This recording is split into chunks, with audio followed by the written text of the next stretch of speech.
Se você já se sentiu culpada por estar descansando sem nenhum motivo aparente, esse vídeo é pra você. Porque provavelmente esse motivo existe, só que você nunca aprendeu o nome dele. A gente cresce ouvindo que cansaço é consequência do esforço. Você trabalhou muito, ficou cansada, descansou, passou. Como se fosse simples, né? Só que não é simples assim. E se fosse, você não estaria aqui assistindo esse vídeo. Eu aposto que já aconteceu isso com você. Você tira uma folga, fica em casa, não vai pro ateliê, não responde o WhatsApp, fica no sofá o final de semana inteiro, e aí quando chega segunda-feira de manhã, você acorda exatamente do mesmo jeito que você tava na sexta-feira. Ou pior, até mais cansada do que na sexta-feira. E aí vem uma culpa, né? Porque você descansou, se sentiu culpada por ter descansado e ainda assim você não tá bem, você não se sente descansado o suficiente pra começar uma nova semana. E aí você começa a achar que tem alguma coisa errada com você. Spoiler, não tem nada errado com você. O problema é que você foi tratar um tipo de descanso com o remédio de outro descanso. Então hoje eu vou te apresentar uma pesquisa que mudou a forma como eu entendo o meu próprio cansaço, tá? E que eu uso dentro da minha mentoria pra ajudar as minhas mentoradas a pararem de se culpar e começarem a descansar do jeito certo, do jeito que elas realmente precisam. A realidade é que existem 7 tipos diferentes de descanso. Só que a maioria das confeiteiras, na verdade, a maioria das pessoas só percebe um, só entende um. Na semana passada, eu te apresentei uma metodologia que, na verdade, é para organização financeira, mas a gente adaptou para nossa realidade aqui pro tempo, que foi a metodologia 50-30-20. Se você não assistiu, volta nesse vídeo que tá bem legal e vai te ajudar a organizar melhor a sua rotina. Mas, se você assistiu, esse 30 era para reserva do que vai fazer com que você consiga continuar vivendo. Logo depois que eu postei esse vídeo aqui no YouTube, eu recebi várias mensagens de outras confeiteiras falando que entenderam o método, querem aplicar isso na rotina, mas quando chega o momento dessa reserva, né, de olhar para o seu descanso, olhar para a sua vida, não consegue descansar de verdade, fica ali parada, mas a cabeça continua sempre trabalhando. Então, esse vídeo aqui é para te ajudar a melhorar essa questão, porque de nada adianta você ter tempo para reserva na sua agenda se você não sabe o que fazer com esse tempo. A primeira coisa que você precisa entender é que o descanso não é necessariamente a ausência de trabalho, tá? É uma habilidade, na verdade. E como toda habilidade,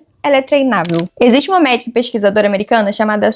Eu não sei exatamente como se fala, é Sandra. É porque tem um Uzinho no meio, né? Vamos chamar de Sandra. Sandra Dalton Smith, que passou anos estudando por que as pessoas descansam e continuam exaustas. E ela publicou um livro concluindo que o ser humano precisa de 7 tipos diferentes de descanso. E a maioria das pessoas só usa um deles. E aí, quando você não identifica qual é o tipo de cansaço que você tá em déficit, né, tá em falta, você fica aplicando a mesma solução para problemas diferentes. E é isso que faz com que você acorde numa segunda-feira de manhã do mesmo jeito que você foi dormir na sexta. Vamos olhar para esses 7 tipos de descanso? E eu vou te apresentar cada um com uma aplicação específica para nossa realidade da confeitaria, porque a nossa profissão cria déficits em tipos de descanso muito específicos. O primeiro descanso é o descanso físico, né? Que é o único que a maioria das pessoas conhece ou percebe. E aí tem 2 níveis. O passivo, que é o sono, e o ativo, que é a recuperação muscular de forma intencional. A gente pode, mal comparando, colocar a confeiteira como se fosse um atleta na cozinha. Por quê? A gente passa horas, vou simular a posição para você entender o que eu tô falando.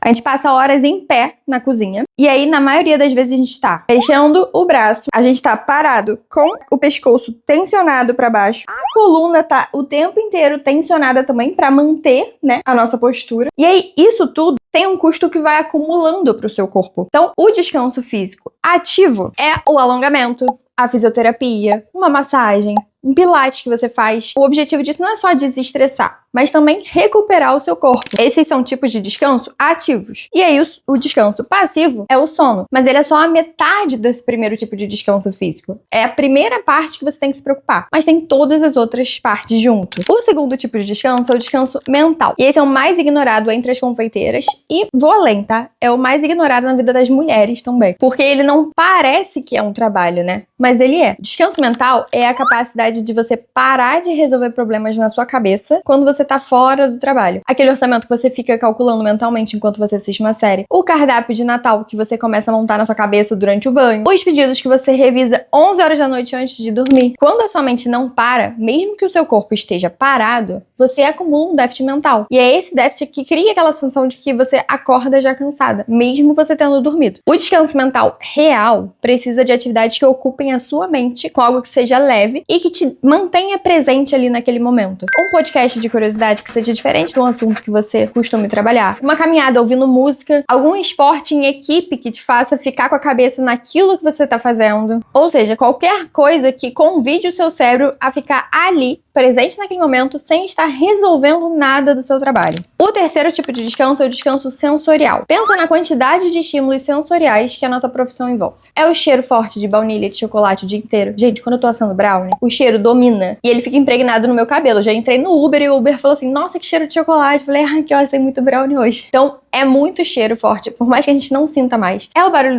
da batedeira, música que às vezes você coloca no ateliê, notificação do WhatsApp, notificação do iFood, notificação da 99, que aquele cara repete 3 vezes. O nosso sistema nervoso não foi feito para processar esse volume de estímulos de forma contínua. Quando ele fica mais saturado, a gente fica irritada sem saber o motivo, fica mais reativa, fica sem tolerância para pequenas coisinhas que acontecem no dia a dia. Então, o descanso sensorial é um silêncio de verdade, de repente. Não o silêncio de estar em casa, sabe? Tipo, ah, beleza, vou ficar em casa aqui e não tô mais no ateliê. Não, um silêncio mais intencional. Deixa seu telefone longe, deixa sua luz um pouco mais baixa. Fica sem tela durante um tempo. Esses dias eu peguei carona com meu padrasto e aí ele, botando na rádio, ele perguntou, qual rádio que você escuta? Eu falei, nenhuma. Aí ele, como assim? Eu falei, nenhuma, eu não escuto nenhuma rádio no carro. Aí ele, você dirige como? Aí eu, em silêncio. Aí ele, não, você dirige ouvindo podcast. Eu falei, não, eu dirijo em silêncio. Eu desligo o rádio do carro, mexo no celular um pouquinho às vezes, porque, né, as demandas chegam. Mas eu não escuto nada enquanto eu tô dirigindo. Eu escuto apenas o meu cérebro, eu vivo aquele momento ali. Porque eu escuto muita coisa o tempo inteiro, o dia inteiro, né? Então é uma forma de eu descansar o meu cérebro. O descanso sensorial te ajuda, inclusive, no próximo tipo de descanso, que é o descanso criativo. E esse foi o que mais me pegou quando eu li pela primeira vez. Porque o descanso criativo é consumir beleza, consumir arte, consumir experiências, sem precisar transformar isso em conteúdo. KKK. Vocês conseguem? Esse eu tenho muita dificuldade. Porque meu cérebro faz associações de forma muito rápida. Hoje, por exemplo, eu tava fazendo a unha e a manicure falou que ela esqueceu o telefone em casa, que ela nem lembrava do telefone do marido e automaticamente isso se transformou num conteúdo. Então, esse pra mim é o que é mais difícil de realizar, mas eu estou me esforçando. Tô consumindo conteúdos que sejam completamente diferentes da minha área e tentando focar no momento. Mesmo que venha um insight qualquer, eu anoto a possibilidade do insight, mas eu não desenvolvo o insight naquele momento. Eu continuo vivendo aquilo. E aí depois, quando eu chego em casa, quando eu tô na hora de fazer isso, quando tá no momento de eu pensar em conteúdo, aí sim eu vou lá e desenvolvo aquele insight. Então, é consumir mesmo, né, toda essa arte, todas as experiências, sem precisar transformar isso não só em conteúdo, mas também em produto, ou em uma referência do seu trabalho, ir a uma exposição, tirar uma foto pro Instagram, comer numa padaria bonita sem pensar em como aplicar aquilo ali na sua confeitaria, sem ficar pensando, nossa, quanto será que custa isso aqui? Sem eu tentar, quanto que tá o CMV desse produto aqui? Ou quanto será que essa padaria fatura? Quantas pessoas tem aqui em volta agora? Já aconteceu isso com vocês? Comigo acontece o tempo inteiro. E pra quem trabalha com criatividade, a mente fica o tempo todo nesse modo de produção mesmo, né? Você vê alguma coisa bonita e você já pensa em como usar isso. E aí isso vai drenando o reservatório criativo sem você conseguir perceber. E é esse déficit que faz parecer que você tá com um bloqueio criativo. É aquela sensação de não ter ideias, sabe? O descanso criativo é se permitir consumir sem a obrigação de transformar isso em produção. O quinto tipo de descanso é o descanso emocional. A confeiteira que atende cliente com um sorriso no rosto enquanto tá por dentro esgotada não descansou emocionalmente. A nossa profissão exige performance emocional o tempo inteiro. A gente precisa ser simpática no atendimento, paciente com o cliente exigente, animada nas redes sociais, disponível em grupo com outras confeiteiras. E isso pesa, né? E esse peso acaba te deixando exausta com o passar do tempo. O descanso emocional é o espaço para você ser honesta sobre como você tá se sentindo, sem precisar ficar gerindo a reação que o outro vai ter sobre você, sabe? Pode ser numa conversa com uma amiga que não precisa te dar um conselho, pode ser no seu diário, pode ser na sua terapia. No momento que você vai chorar sem nenhum motivo específico, qualquer espaço onde você vai parar de performar dizendo que tá tudo bem. O sexto tipo de descanso é o descanso social. E esse é diferente do emocional, tá? Não confundam. Aqui a gente não tá falando do sentimento em si, mas da presença e da atenção. Tem pessoas que energizam a gente e tem pessoas que drenam a gente. Essa interação social tem um custo de atenção e de energia. E aí quando você fica rodeada de pessoas que estão consumindo mais do que devolvendo, ou de situações que exigem que você seja agradável e produtiva para ser bem-vinda, esse cansaço vai se acumulando. E o descanso social é um tempo com quem não te custa nada para ser você mesma, né? Ou um tempo sozinha, de forma intencional. As pessoas acabam confundindo, achando que o descanso social é só você ficar sozinha, mas não. Eu tenho certeza que você tem aquele grupo de amigas que você pode ser você pode falar de qualquer coisa, você não precisa se preocupar. Então, com essas pessoas que você tem que estar, elas vão estar te descansando socialmente, mesmo que você esteja rodeada. Então, uma vez que uma amiga minha me mandou mensagem falando assim, vamos correr? Falei, cara, eu tô esgotada, eu não quero trocar um ai. Ela falou, tudo bem, a gente só se faz companhia. E a gente foi correr. A gente correu uma do lado da outra, caladas, mas assim, juntas. Sabe? Tá fazendo o quê? Tô fazendo nada. Então vamos fazer nada juntas? É isso. E o sétimo tipo de descanso é o descanso espiritual. E eu não tô falando necessariamente de religião, tá? Embora possa ser sobre religião também. Eu tô falando aqui de uma reconexão com o seu propósito. Quando você trabalha muito e você perde o contato com o motivo pelo qual você começou a trabalhar, aparece um tipo de exaustão diferente, que é aquela sensação de que nada do que você faz tem sentido mais. E essa falta de sentido te cansa de um jeito que o sono não vai resolver. O descanso social não vai resolver. O descanso espiritual é qualquer prática que te devolva o contato com o que é maior do que a sua operação diária. Pode ser uma meditação, pode ser uma oração, pode ser uma caminhada sem um destino exato, um momento de estar com os seus bichinhos sem pensar em nada, algo que te lembre por que você escolheu esse trabalho. E aí, para identificar qual é o tipo que tá mais em déficit agora para você, me responde. Ou anota num papel, se você se sentir mais confortável, mas tira isso do seu cérebro, tá? Para pra prestar atenção. Você acorda cansada mesmo tendo dormido bem? Se sim, você provavelmente tem um déficit físico. Pode ser ativo ou pode ser mental, né? Você fica irritada sem motivo claro, especialmente com barulho ou com luz,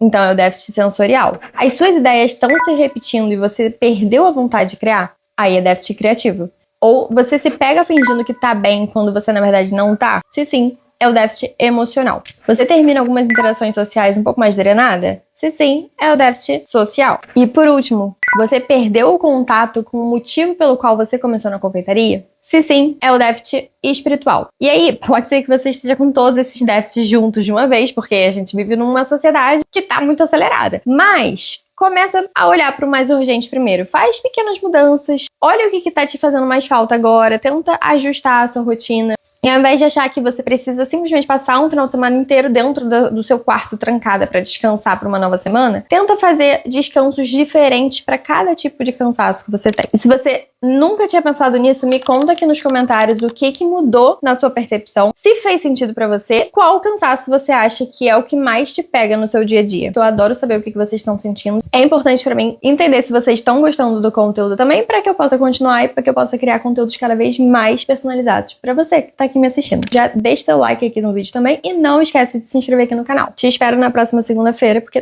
toda segunda-feira a gente tem vídeo agora.